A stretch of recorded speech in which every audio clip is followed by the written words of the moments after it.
Hey, I'm Joe Rubenstein. Check out Mr. Comics 89.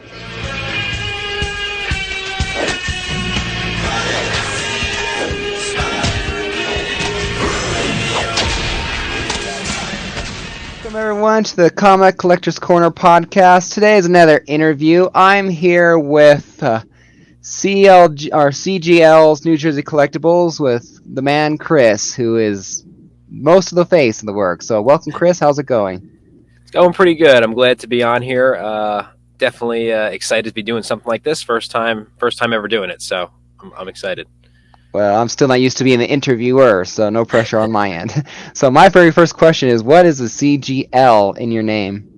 CGL is my dad's initials. We both share the same initials, first, middle, and last name.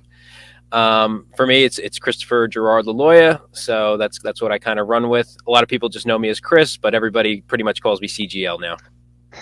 Cool, yeah. And I stumbled across you on YouTube where you do all your stuff. Where you like to go to a lot of flea markets and all that, and then you purchase some deals and all that. You're not purely comics, which I've learned watching your videos. Find several things.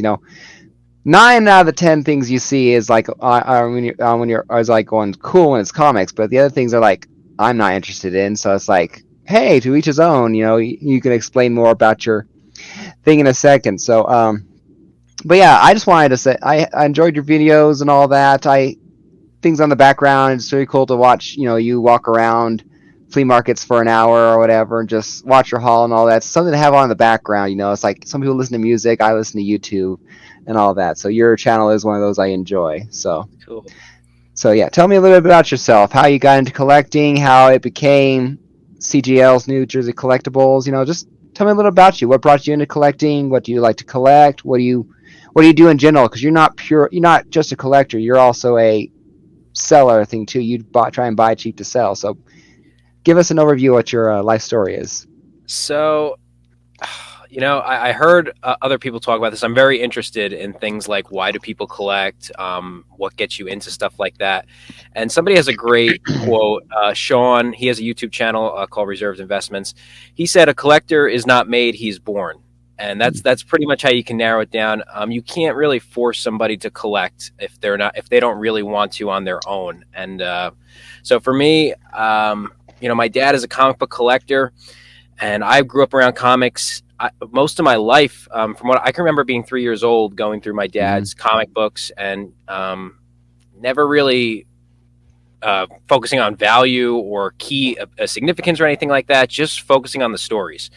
So I remember my very first comic was a Hulk comic. I don't remember the issue, but it was Hulk is kind of he's in the front of the comic, and in the back is Juggernaut behind him. But Juggernaut's not wearing his full armor. They're kind of battling in the swamp throughout the whole comic book. And that's just something that I just remember from when I was 3 years old. So that's how long my memory goes as far as that. And then just growing up, it was, I always say I didn't grow up like other kids. I grew up on 60s Star Trek. I grew up on original Scooby-Doo. I grew up on original Looney Tunes. I was not watching new Disney movies. I was watching Godzilla movies when I was a kid. And the real old school Godzilla's where he's smashing models in a costume. So for me, Yeah. that was the coolest thing ever. Like this was my childhood. I know that that's unique to a lot of people. Some people, especially my closest friends that I talk to, they don't know what Universal monsters are. They don't know what Wolfman and Creature from the Black Lagoon are. Yeah. This is how I grew up. Nice. To be specific into when I started collecting, when I really got the first taste of it, I'm hoping I can contact my old art teacher and he can watch this video later, because I was in fourth, fifth, or sixth grade. I think it was fifth grade where this actually happened. But we got an art teacher in the fourth grade. He was new to our school, and he was a really cool guy. I mean, first of all, he was just cool. Like there was just something in the air. Like you look forward to art class every day. But I can notice while the other kids were drawing, they were really focused on that. Some kids were, they were busy talking or painting or stuff like that. He had a row on the top of his desk behind him, like on the shelving. He had a row of Pez dispensers. And I can't explain what it is, but something about those Pez dispensers every day was just so damn fascinating. Like I just sat there in class and stared at them for the whole time. And the breakthrough was the day that I found a Pez dispenser that I had. It was a Bart Simpson Pez holder, so it wasn't a dispenser; it was the holder, and he had 2 Yoda Pez dispensers. So one day I worked up the nerve to go up to him and say, "Hey, Mr. B, could I trade you my Bart Simpson Pez holder for one of your Yodas?" And the guy said yes. And if he says yes or no, I don't know how that changes the course of history. But his yes just started a whirlwind of what is now CGL's New Jersey Collectibles. So I'm very appreciative that I was in an environment like that. Yeah, well, I know firsthand that one decision. You know, my comics, my pops here. You know, I have a full run of Amazing Spider-Man, and that would not have been that would not have happened if it wasn't for this tattoo getting it touched up. I was literally sitting there for hours because it's a tattoo / comic book store, and so he was just selling comics for like 4 or 5 months when he was opening that. And I'm just sitting in the chair, I'm staring at Action Comics 687 or 683, something like that. It's a green cover, it's a die cut cover. It's the first Eradicator, and the reign of Superman. It's my favorite Superman story arc. You know, the death, World Without, and Reign. But it was CGC 9.2, and I remember watching that, going, "That is a really cool looking cover," and all that. Just the green, the Christmas colors, and all that. So I thought, I mean, if I had more money, I'm getting a tattoo, but I might consider buying that. You know, just because of the cool cover, essential things. Just I came back a few weeks later to say hi to my friends, you know, because he was a tattoo artist, you know, say hi. And I had the money and I bought it. And I was originally going to buy the key appearances to my comic book collection. And it eventually evolved into Spider-Man, evolved into other things. I was never a collector of comic books. I didn't know anybody was a collector of comic books. Frankly, the closest thing I came to it was reading Garfield, purchasing Garfield, and reading Archie digests. You know, that kind of thing, you know, and the Sunday morning newspapers. That's the closest I came to comics. I enjoyed reading the Sunday papers for Garfield and things like that, but I never had any Spider-Man per se until 4 or 5 years ago. So I've come a long way in a hurry. So you go to not yard sales. You go to flea markets as often as you can, or how often you go to there? Because that's where you primarily go to. Yeah, we have a local flea market. It's only about 15 minutes from my house, New Jersey Meadowlands Flea Market, if anybody wants to check that out. To be honest with you, I've tried the yard sale thing. In our area, I have never bought a comic book from a yard sale in my life, and I can say that having gone to many. So I've given up on the yard sale game. It's just not. I don't have the luck of the draw with that. I mostly do flea markets. That's what I've been doing since I was 10. Or 10 or 9 or 10. And most recently, since I've started the YouTube channel, I've been going to more comic book shows because I myself want to get more into comic books than I am. And it makes great content. And I love going through people's stuff and seeing their collections. And I like looking at books being like, one day I'm going to get that. And there's no better place to do that than a comic book show. Yeah, that's cool. I mean, I'm smack dab in the middle of it. Desert in that regard. I mean, I have one comic book shop that's local, 20 minutes away. Otherwise, it's an hour and a half in either direction for me to find something. And the chances of me finding comics at a yard sale, I'd have better luck falling out of the boat in the middle of the Pacific and hitting land. You know, I feel that way. I feel that way with the yard sales, man. It's rough out there. But I mean, luckily I found one. I mean, funny thing enough, it was literally right next door, and that's where I bought like 4 or 5 books there, you know, X-Force, and the best one there was What If number 10, the first Jane Foster as Thor or Thordius, you know, cause all kind of thing. And this was like 2 weeks before it was announced that she would become Thor in Thor 4. And so it was like, nice. I'm never going to get that lucky again, and I'm going to go buy lottery tickets. But nice. Anyway, I enjoy watching your thing. You do a lot of cool stuff. I see things like there's a short a while ago on YouTube, some sort of food fighters action figures, which I'm like, I would have passed that thing over in a second, having no idea. And some people did. You know, kind of thing. Some people did. Yeah, I know, but I remember the thing that sticks out the most, other than comic books, is you picked up, I think, a bowling patch from some woman's mom, and I'm not sure if you picked up a bowling pin as well, because I remember that because you remember you saying that you loved bowling, and that's one Yeah. of my top two sports that I play. I play bowling and I play golf. You know, Nice. Very they nice. I don't do the team sports. I do Right. all kind of Absolutely. thing. I do the non-physical physical sports. I Yeah. have The if I mental want game. to Mental yes game. if I want to run around, like my life depended on it, I'll pick a fight with a bear. You know, so but yes, things like that are going like, oh, I like bowling.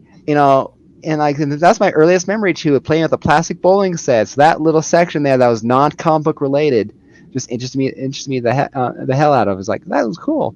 That's so cool to hear because obviously when I'm buying stuff, I'm buying stuff that's gravitating to me, and then Hmm. I have people in my comment section that are like, I have people that said that I'm not even into comics, but I love watching your videos because you're passionate about it, or you picked up that thing. I haven't seen that thing in 30 years. Like that's amazing that I saw this on this channel. So that's just like I'm like that's crazy because I'm just surprised at the reach that these videos have been getting recently, and I'm so grateful for everybody that comments and watches, and guys like you that are like I want to hear more. So it's super cool and super gratifying.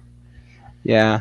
I mean, the closest I've been to one flea market, technically the Colorado Springs flea market, which is, let's see, 2 hours, 2 hours and 15 minutes in one direction and all that. So that's the only one I've been to because I know they had comic books there and all that. The indoor stuff, there's a little indoor place where a couple of comic book shop people are set up there.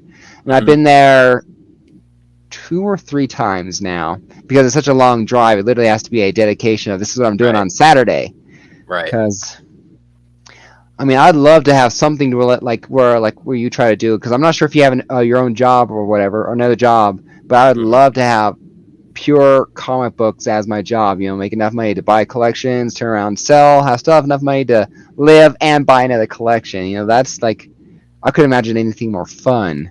Yeah, Thing to and do. I'm not living that dream quite yet. I still have a regular job, but that is my ultimate goal would be some form of entrepreneurship. And the way that I've figured, not that it's the answer, but if Mhm. I'm going out and I'm buying these books and I'm going to the flea market, because like I said, I've been going to the flea market since I was 10. If I could strap a camera onto my chest and Mhm. people are interested in that, and I can earn a couple extra bucks here and there just posting what I would normally do for free, Yeah. that it helps. It's just ways to maximize your time, and so Yeah. that's kind of where I got into that. To an Yeah. extent, that's a part of it. Yeah, I know a couple in Florida. Like, they are on Whatnot and YouTube as well. The Comics Den. It's one of my other Yes. favorite channels I like to do. So I do know Love that their videos. So that's cool that you heard of them. Because I know they're on Whatnot and all that. So I don't know if you are too, but that would be some way to try and do things too.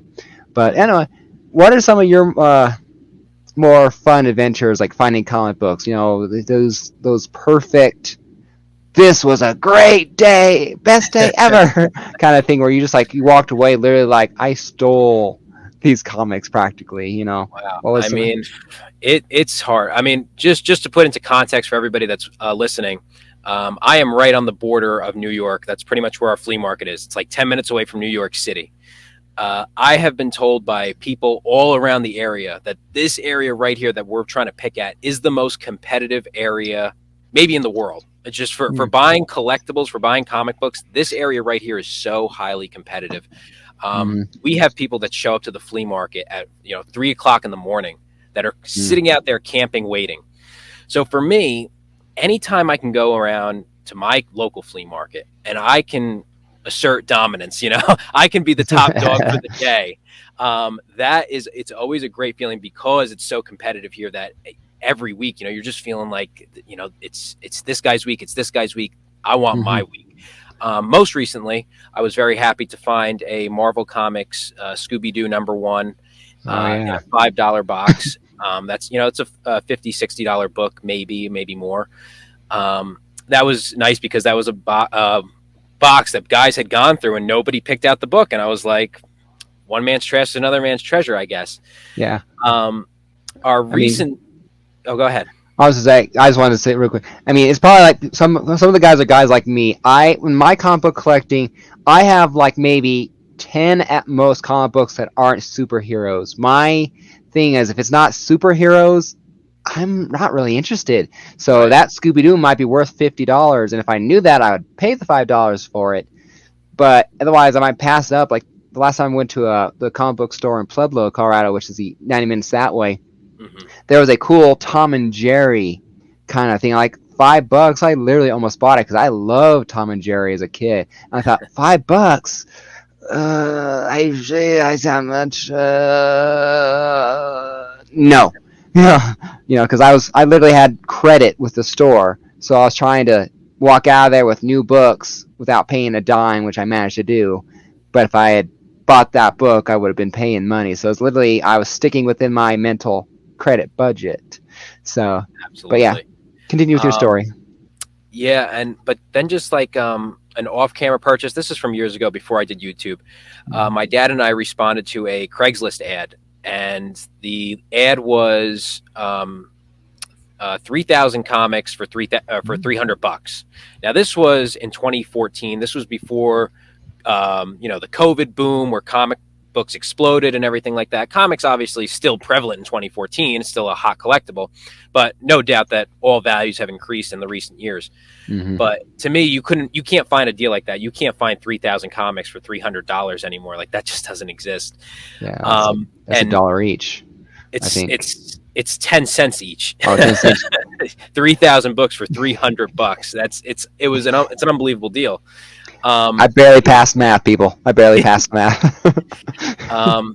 In that collection, so many keys, including first Poison Ivy, first Batgirl, and so many early X-Men comics, and that was our holy grail purchase of all time. There was probably at the time, I think we sold a lot of the stuff for, I want to say close to $4,000 on a $300 purchase. So that was a pretty nice score. Nice.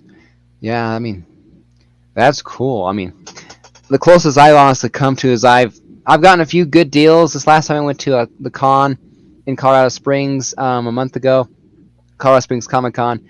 I did not pay cover price. We'll call it cover price for any books there. If I I bought a Hulk 340. The 3 and ASM 81, I think, first appearance of the Kangaroo, and one other book. Now the Hulk 340 was listed for $149, and I ended up paying for all 3 books $141. So Very I nice. basically got 2 books: a Silver Age Spider-Man, or 15-cent Silver Age Spider-Man, and one other book, I can't remember what it was, for free, and I got $7 off the Hulk and all that. So I felt, things like that, I felt I did really good. Now, I'm sure other people, maybe even yourself, could have possibly gotten better deals knowing, but I also know there's cons. I don't know about that. That's a pretty good one. I give people credit and all that. So some people might have got a better deal. Other people might have just said, you know what, here it is. I was just trying to squeeze out every penny I could, knowing that I can ask and all that, because I didn't do that the first time there. I basically paid what they said the prices was the last time. This time I not only spent within budget, I actually got the things off. Like one was, I mean, even like $40 off or $30 off a 160. 160. Anyway, I told you I ramble early on. So, but I know that people like yourself, if you're selling books or selling things, you're trying to make money as well, and I'm trying to save money. And I know that there's some middle ground there where you're still making money and I'm still saving it. So I'm getting better at finding that spot now.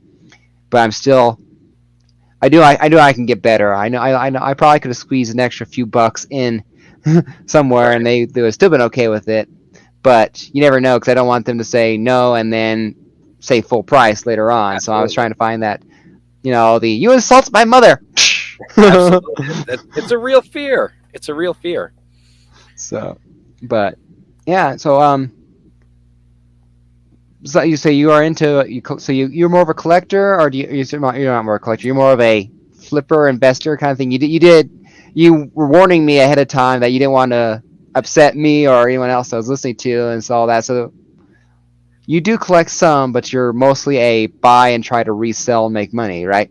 Right. So I kind of define it into three separate categories. I think there's resellers, which I am. I think there's collectors, which I am. And I think there's investors, which I'm trying to be. Mm-hmm. Investors kind of the hard one because there's a lot of thresholds to meet for that. And for me, at my young age of 23, working a part-time job, I don't really have the means to be a comic book investor like I would like to be. But that's the ultimate goal.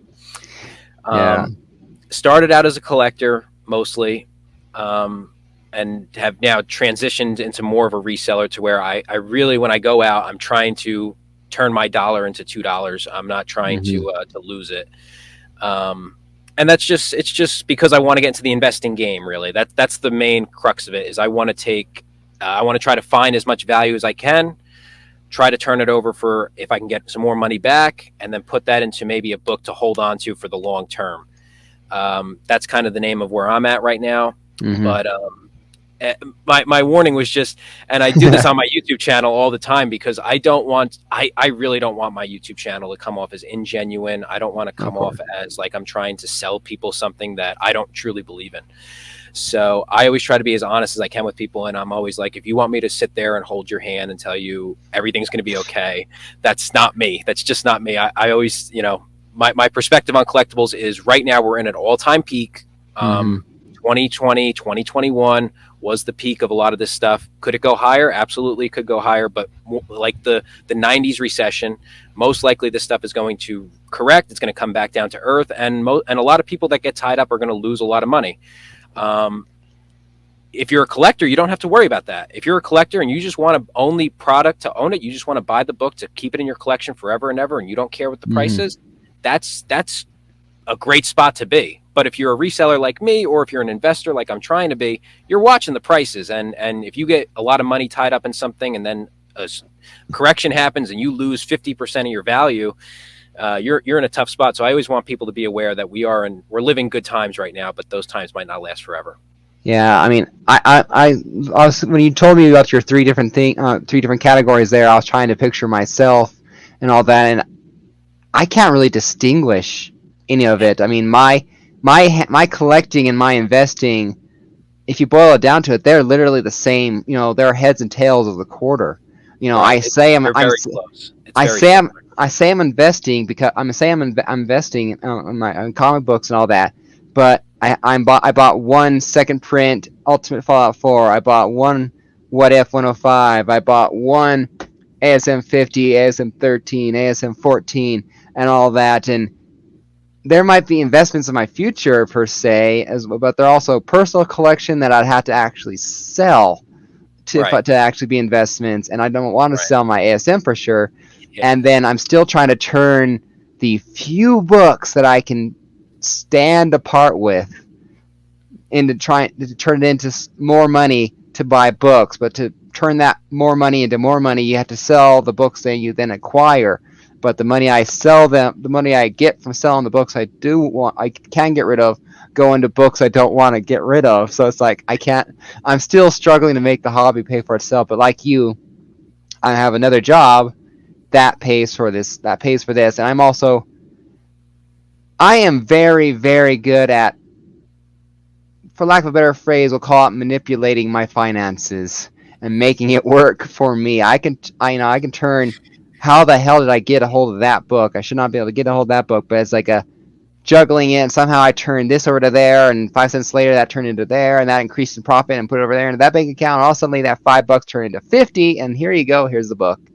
So it's like, I don't know how I do it at times. All I know is like I wake up with the result going, oh, here's the end result. I can't remember the steps, but I have the end result.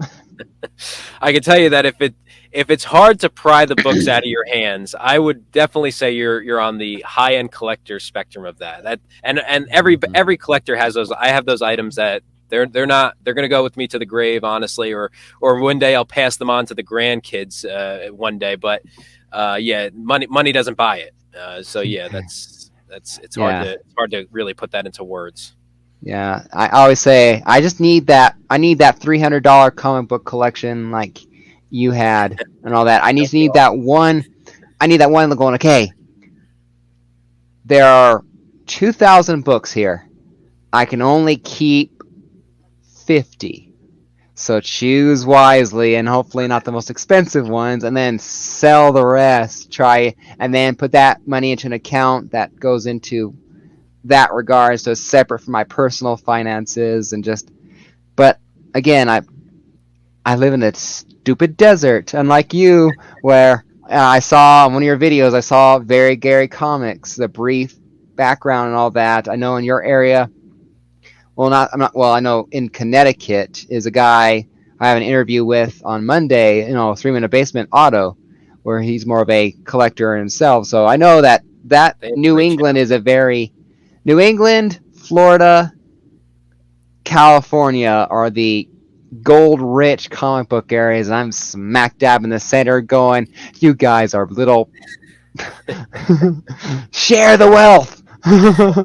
I hear comments. I hear the horror. I call them the horror stories in my comment section all the time. I live here. I don't have a flea market for within 3 hours. I live here. We've never had a comic book show roll through here, and I'm just like, oof. Thank you that I was born in this area.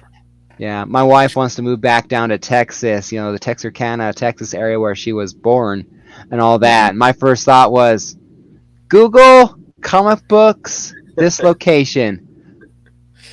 There's a lot more than one. Whew. More I can opportunity.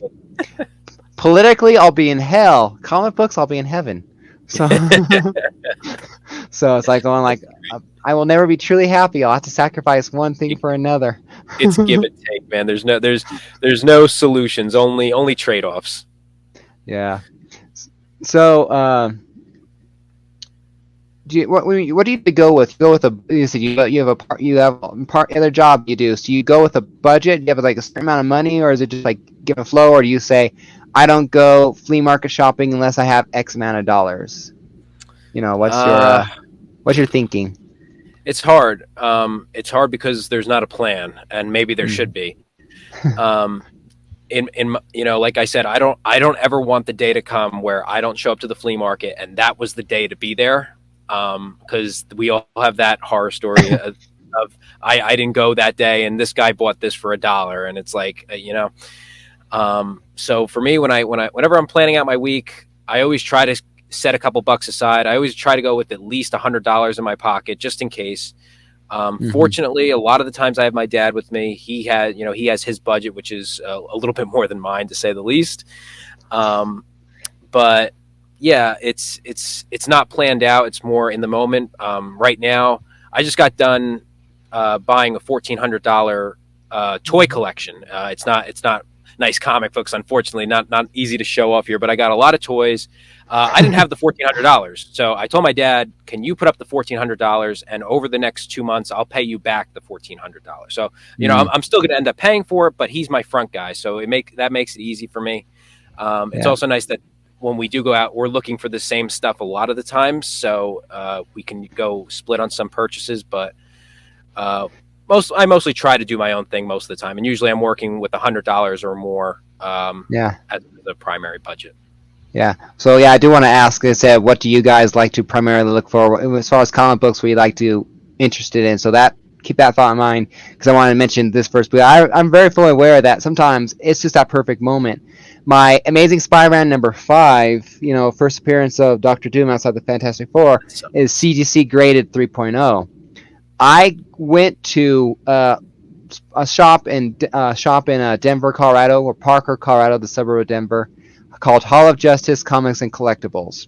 So shout out to them, because they're who I buy books from, because I no longer go to the one that's 20 minutes away, because while it's a good comic book shop, the owner and the woman who works for them are real POSs. And I just can't go back there. But the Hall of Justice, I came in there. This guy was literally going through a short box or two from I'm not sure if the couple lived there or they were driving through town and they just stopped there. But he was pulling out, but he was like dropping on the table in those yellow bags, ASM 41, 50, 5, 3, 2, looking at, Submariner #1, kind of thing. I'm like going like, I'm looking through them and going like, these are some. I'm watching as he going through the books, going, these are some good stuff. And that's where I got my Amazing Spider-Man 50, 4.5, how to grade it, and my ASM 5, and my that I've since sold Submariner #1. I bought those 3 books at the time for $600. Wow. So, Wow. and they're all of them are worth more than that. Hell, the Kingpin alone now is I think $1,000. Yeah, that's great. In value. But I just know that they might have sold those books after I left. They might have been sitting there for another week or 2, or hell, a month. Who knows? But I do know that I was there as he was going through them, and it was, I want to buy this issue and this issue. How much? So he had to. He looked them over. Here's the grade: 250, 250, 100. So literally, right there before he had any chance to process and grade them to price them. So it's just like perfect timing in that regard. Just sometimes perfect timing. There's literally like another time I bought a book, the guy literally walked into the door 10 minutes before I arrived, and the guy left, and then 10 minutes after that I walked out the door with that same book. So it's just like you never know what but never know sometimes that perfect timing. Now, but just curious, when you were pulling those books out, the books that you bought, did he use his phone to price them? Did he just come up with a price on the fly? Did he use a book? Like, how did he come to the pricing of those books? I think he used the price guide, the actual booklet at the time. I think because this was. Oh, why am I looking over there like it's going to actually say the date that was encapsulated? You look at it brings back the memories. Because, like I said, I literally got into buying comic books August 2018 or so, kind of thing. So I had to have bought this literally. It will be 2019 at the latest, because I started collecting comic books. I was getting Action Comics and Superman. My childhood superhero favorite guy was Superman. I was 99% DC all the way. And it wasn't until watching another channel, Reggie Collects, and seeing his passion for Spider-Man, seeing the cool covers he was showing off, and hearing him describe and talk about Spider-Man, that I realized Superman was the ideal of our childhood. Flying, super strength, X-ray vision, baddest of the badasses. But Spider-Man is a guy struggling to pay rent, struggling to do the right thing, always seems to be down his luck. It's going like, maybe as a kid I might not have seen it, but as an adult, that's me. Yeah. And so I fell in love with Spider-Man, and because I think you said you were 23, I'm 10 years older than you. So wow. I just know that my passion became to Spider-Man, and so it might have been 2019. But yeah, at the time, ASM 5 was my oldest book at the time, kind of thing. Or is that or is number 2?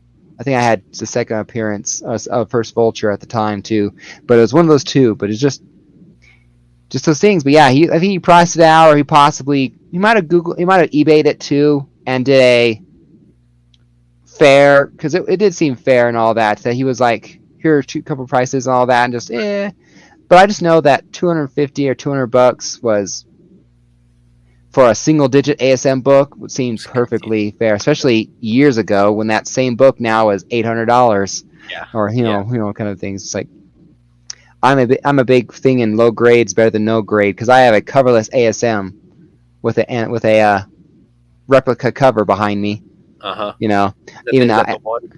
Yeah, right here. So it's CBCS graded at a 0.3 because I didn't want that NG label that CGC would give. I wanted a number, and right. CBCS would give me a number.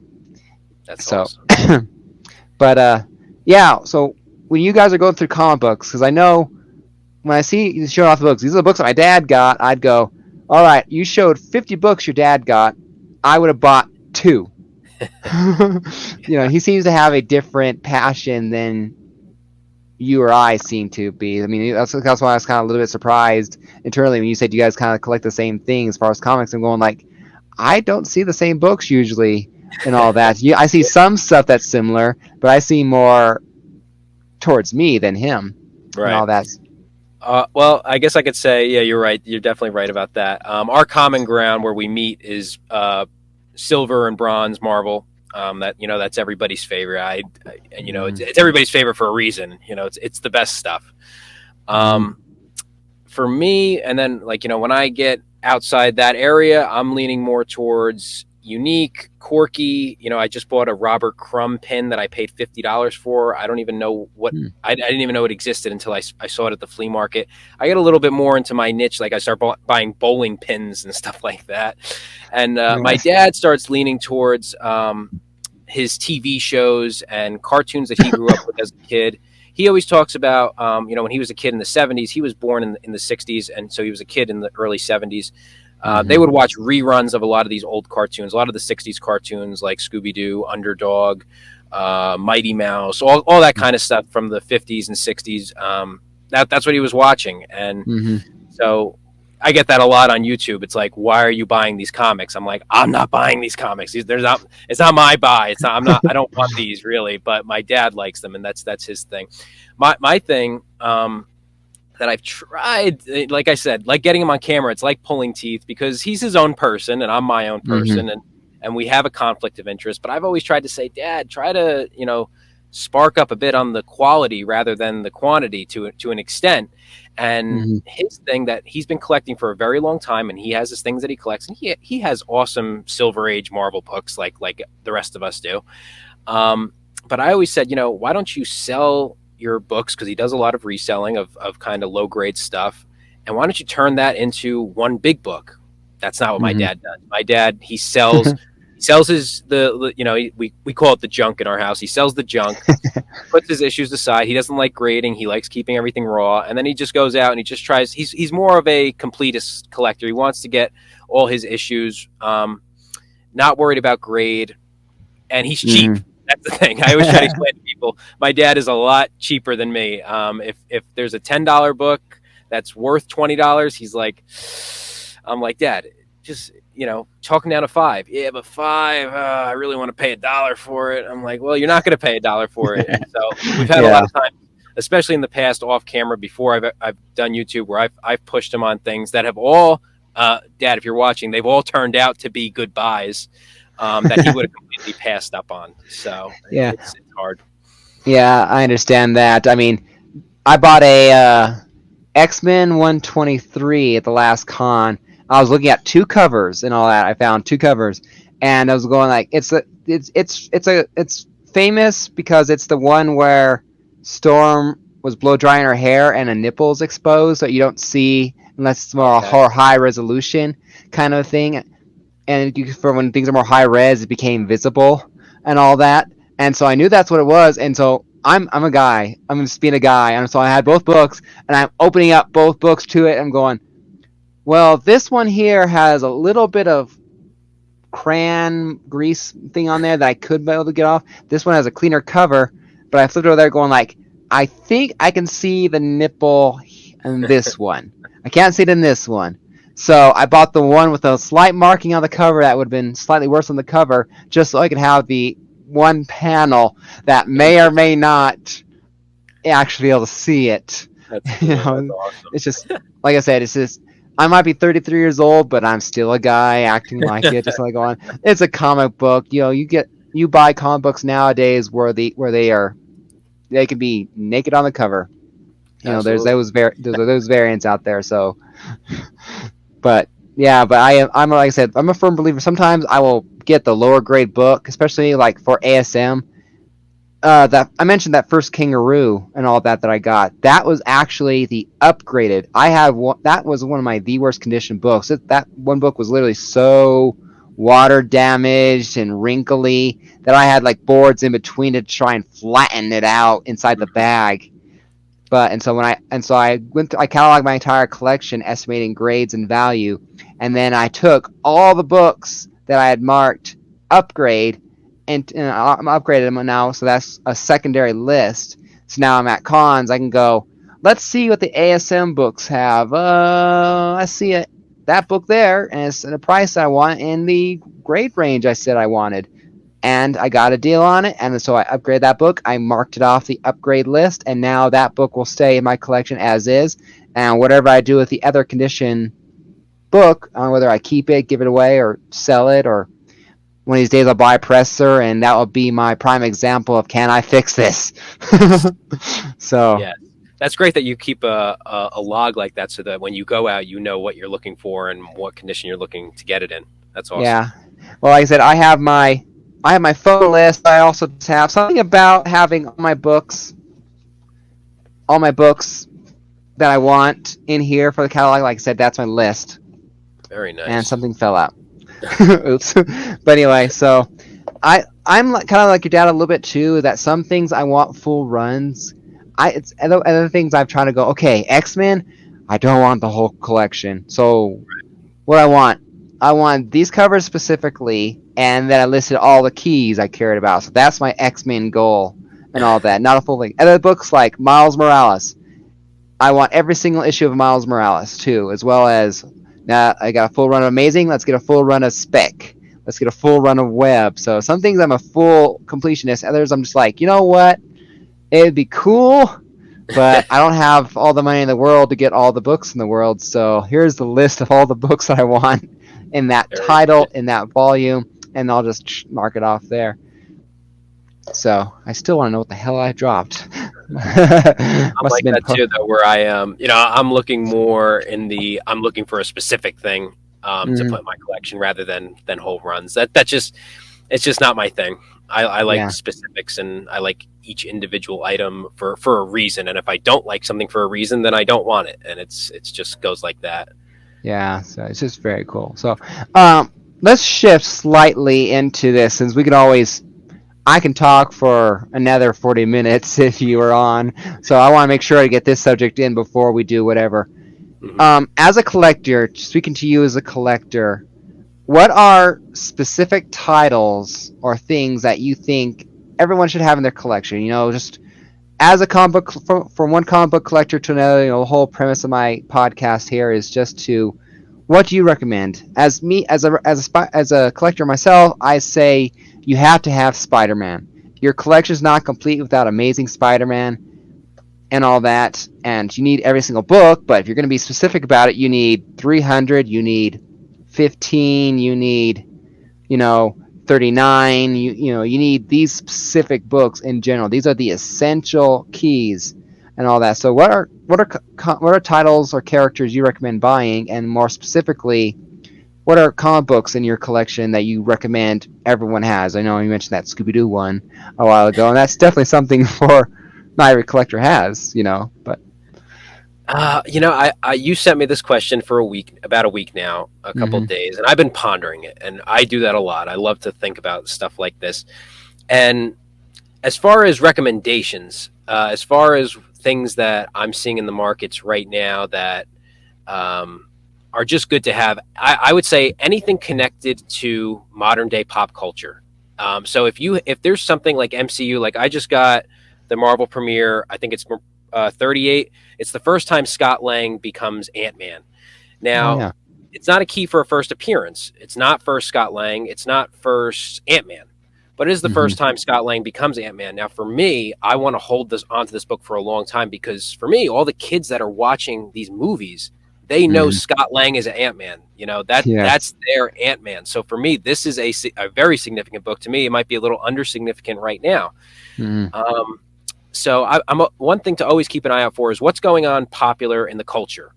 Keep an eye out for that, and it's not going to just appear to you. You have to keep an eye out for it. I don't know if anybody saw MCU coming the way it did after Iron Man 2008 came out, but if you were paying attention, if you saw, they might be building something here, and you got in on that wave maybe around 2010, 2012, 2015. You're cashing out now. You're really in the money now. But then the other part of it it's interesting. So is you can't tell somebody what they have to have in a way, because somebody who's not into Spider-Man, it's like, yes, if you get it through your head that this is the best book to have, yes, you have to have it.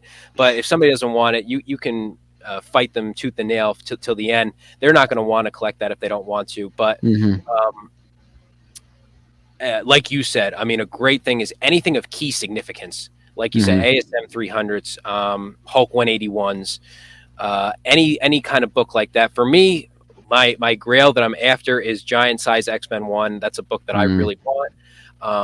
Once again, it's not X-Men 1. It's not the first time the X-Men ever rolled out, but it is the first new X-Men, and it's the X-Men that I think people are going to be more gravitated towards. For me, it's Wolverine, it's Storm, it's Colossus, it's my X-Men. Yeah, it's the modern X-Men that everyone knows, yeah.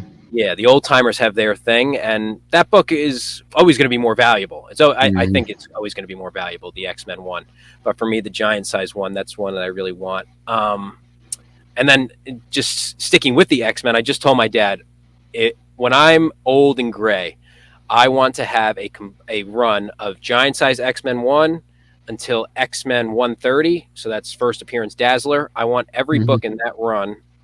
X-Men 94, 95, all the nice keys. I'd like them all in 9.4 or better. That's the end game for me. That's old and gray. And honestly, for that, I think you got to spend money on the big books now rather than later, because big books are always going to get more expensive, and the lesser books are always going to stay closer to the same. Yeah. My the last book I had to complete my SM run was Amazing Spider-Man 654, the first time Flash becomes Agent Venom or Anti-Venom, one of the two.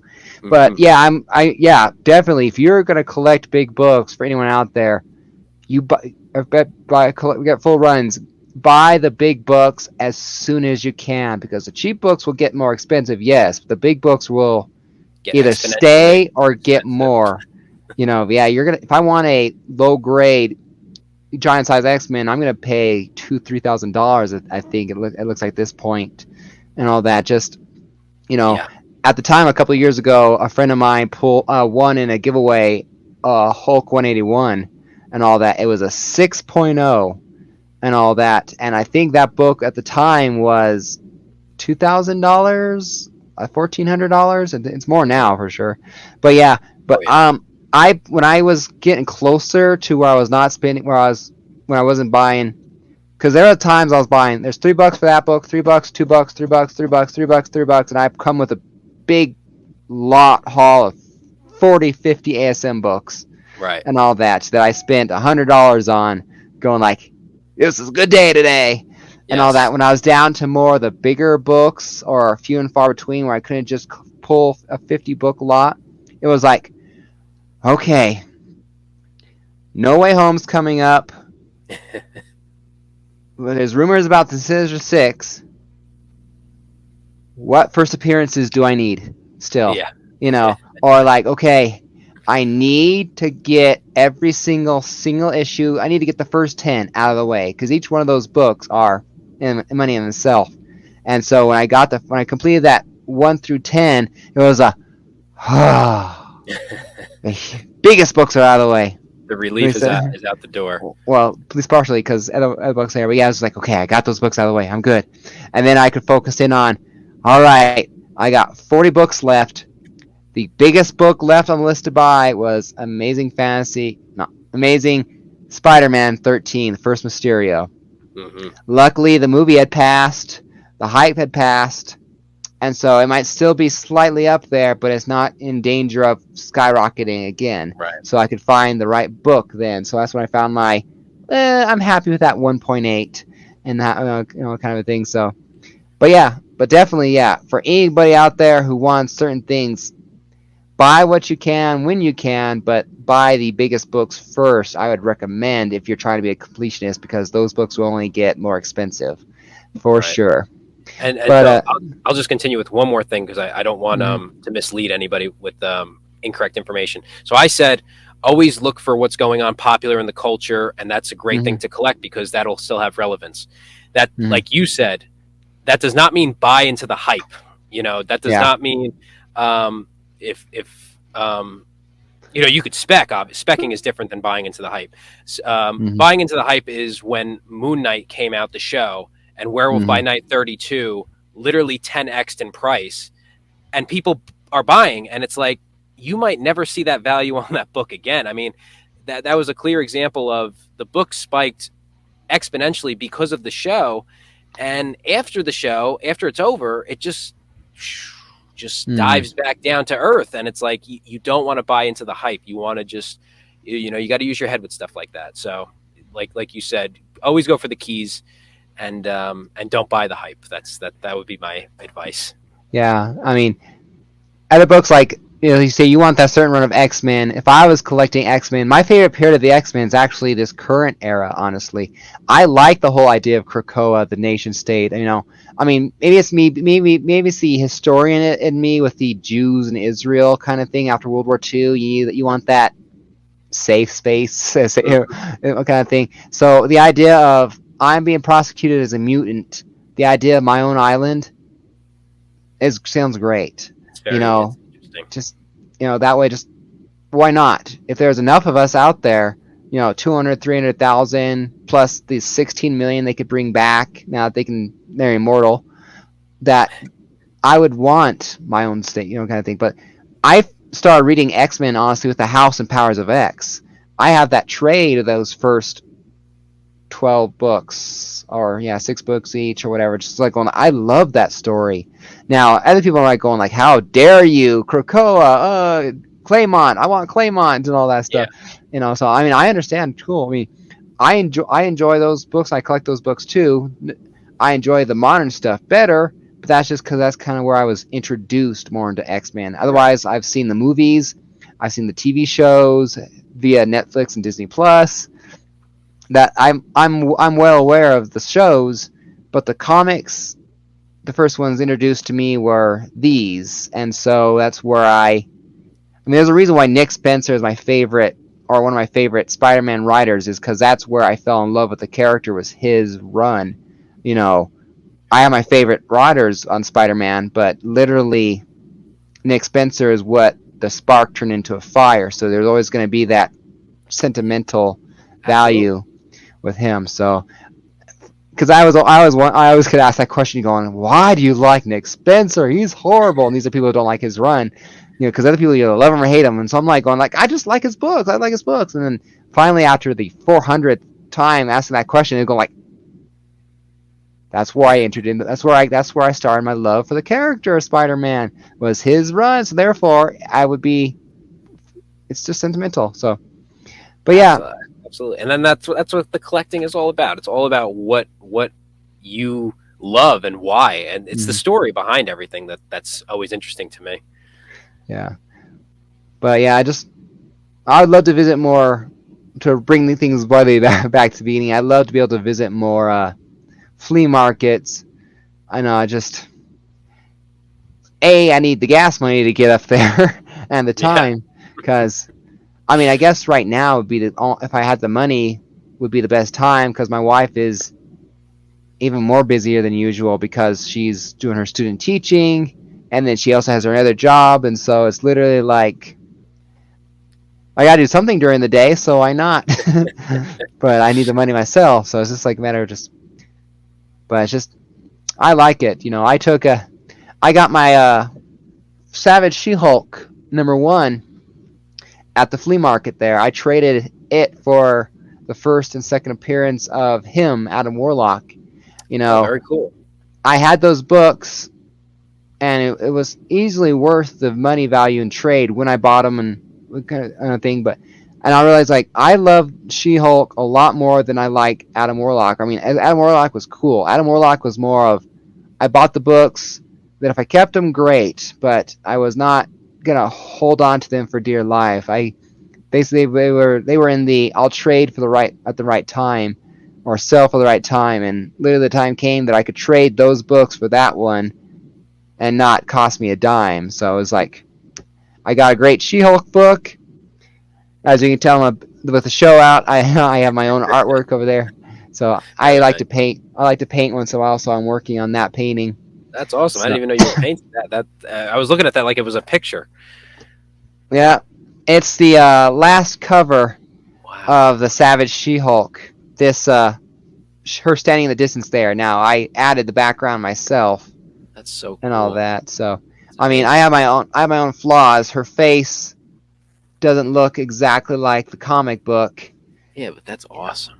but I've and then I had the added difficulty of I had only darker color greens here, so I had to literally create 2 tones of lighter green to fit what I was aiming for. So I literally had to go, okay, primary school time. Let's take the yellow and the blue and add some white and. That's awesome. That's amazing that you have that talent. That's so Well, cool. it's just another example for me and my story of piecing things together at a time. My love of reading came from 4th grade in Harry Potter.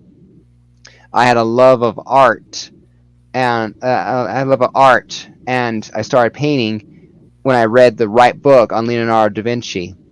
And then I was getting a tattoo touched up, and I bought my first comic book, and I bought some more comic books with the idea of the death of Superman, and the 4 introductions of the other 4 Superman, and those would be the 5 comics I'd have, since it was my favorite story. Because I remember reading the graphic novel. I read graphic novels, never actually thinking I was reading comic books in high Right. school. For It's some reason, interesting. it didn't quite picture. I had the death of Superman, a little trade, but I never actually thought, maybe because it was in book form instead of floppy comic book form, that Hmm. it registered as a book and not a comic. And so my thinking didn't transfer over. But reading, art, tattoo, hey, comic book has great art. It's a book I can read. It's a short book I can read. And sometimes, depending on the subject, you got superheroes, which everyone seems to love, and sometimes it has history, or some things in history and action kind of thing. So it just comic books became my central passion and focus because it combined everything that was important to me, and that's why I've stuck with it longer than I've stuck with anything else. Is because it literally combined everything good about me into one thing. That's amazing. But I'm interviewing you. I'm telling you my life story. But it was a good day. That's great. but It's awesome. That is so cool. but yeah, it's about crocheting on an hour. I do need to go focus on dinner time. So, um, is there anything else you want to talk about for you and your story before we wrap things up and all that regard? Well, Any um, fun stories you want to share? I'll end it with this. Somebody asked me recently when I was out. They were like, "Where do you want this to go?" So I guess I'll leave it like the That's a future. good way to end it. Um, me, when I was, like I said, I've been doing the flea market thing since I was 10 years old, and I love shows like American Pickers. I love shows like Oh Pawn yeah. Stars, Storage Wars. My dad and I have bought 2 storage units in the past. No comic books, but good buys nonetheless. Um, and Jordan Hembrough, the toy hunter, he's based out of New Jersey, so I've bumped into him a couple times, and I hope to see him at New York Comic Con. I heard he hasn't been there the past couple of years, but because of COVID. So hopefully he's there. I would love to shake his hand and tell him, hey, Jordan, you're a big inspiration as to why I'm doing my own YouTube channel. But the end game is definitely reach as many people as possible, find as many cool books as possible, and shed light on these things and let people know, what to look for, how to look for it. Just give my own opinion, whether I'm right or wrong. I always say, whether I'm right or Mhm. wrong, I'm just going to give you my opinion. Um, and I would love to, like I said, take this thing full time and Mhm. possibly do my own. I would love to do a national TV show one day. I mean, that's a nice dream one day, right? We could think like that. Some The comic guys, book pickers. yeah, if you came to a network and said, I have a following like this is what I do. Let's do a show with it. Maybe that's something down the road, but that's a dream right there. That's a dream. It's a good dream to have. Definitely a good dream to have. But yeah, I will definitely this right now. Everyone listening on the podcast, obviously, but when I do publish it on the podcast form, as well as when I put this for the actual interview on my YouTube channel, I'll try to include links to your channel as well as your Instagram, if I can remember that part too, so that way anybody who is listening to this or watching this can find you. But yeah, if you like good long videos, 40, 30, or no, 40, 45, sometimes an hour Sometimes more. videos, sometimes more. Yeah, if I have 6 hours to kill on Saturday, one of your videos helps take a good chunk of that away. So definitely, it's very interesting. Just listening to the conversations, through the books, going, I get that, I get that. I would have put that one back, but that's me. Just like going like, oh, you missed that one. How dare you? Everybody loves that. It's great. I would have seen that. What's wrong with you? Put some glasses on. That's always great. It's reading going through the comments is always just a blast. Yeah, so I do enjoy it though. I've had a lot of positive stuff. I don't think I've had very much negative, if any negative. I've been lucky so far. Of course, I'm still struggling to get my following going too. I have 644 subscribers. I'm currently doing a contest for 750 subscribers. The ultimate goal, is to get. Well, I want over 1,000 eventually. That's the goal because I plan on giving away a Fantastic Four 49, the first full appearance of Galactus and the second Silver Surfer. That is the big 1,000 subscriber giveaway contest. Wow, that's a big one. That is a big one. So when when I give you this link and all that, you put it on your channel and all that. So to all his followers watching this video, sub me up and you can win an FF49. Just saying. We're going to spread the word about that. Definitely. Hopefully get some people coming your way. Yeah, and be sure to stick around too because I will give him an extra sub for me. But yeah, I'm rambling again at this point. Again, it's been a long day and I still got one more day of work before the weekend. It's Friday, almost Friday. Friday's almost here. It's almost Friday. The stupid holidays screwed up my work. Otherwise, this would be my Friday normally. So, but the holiday weekend shifted things a day. Anyway, thank you very much, Chris, for joining me. You're welcome back anytime. If you ever want to just talk comic books, I'm your guy. Kind of a thing too. I like to just talk. And did I mention I like to talk? Matt, thank you for having me. It's really a pleasure. It was a surprise to even have anybody want me on, and ever want me back, just shoot me another message, and we'll make it happen. Awesome. Well, anyway, like I said, you sometimes you don't get invited unless you invite people sometimes too. Right. I branch out and give people the chance, kind of thing to invite them on my channel. Like I would love to get invited onto other people's channels and all that. So it's like going like, I'm trying to grow my Comic Collectors Corner podcast, which is only a handful of episodes as it is. Talking to collectors like you and investors like you are part of what it is. It's just most of it's going to be interviews.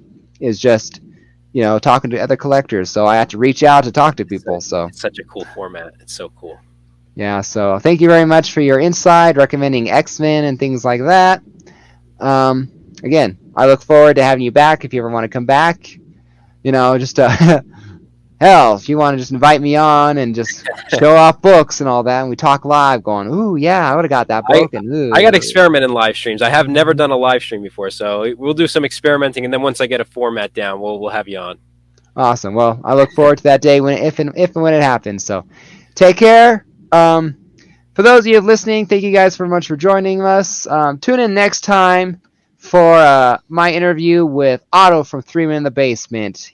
He is not quite the reseller, all that Chris here is, but he has some cool collecting things too, including several collecting methods that I find interesting and how he collects. So I look forward to asking about that next time. So take care, everyone, and I'll see you guys next time for the Comic Collectors Corner. Take care and happy collecting.